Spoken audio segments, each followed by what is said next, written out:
May mga batang 90s ba dito? Kamusta kayo? Kamusta tayo? Alam nyo, sa totoo lang tayo may pinakamasayang kabataan.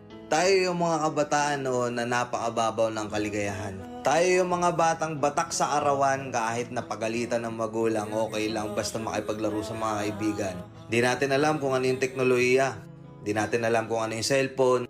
Di natin kilala si Coco Melon. Kontento na tayo sa mga laruan natin at sa kung ano yung meron.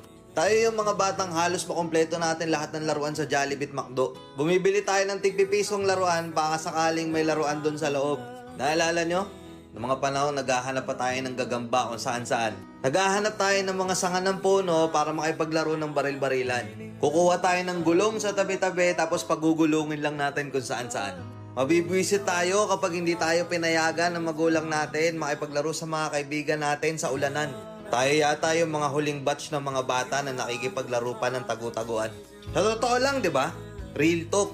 Tayo yung mga simpleng batch ng mga bata. Tayo yung mga batang napakasimple lang ng kaligayahan. Pero yung mga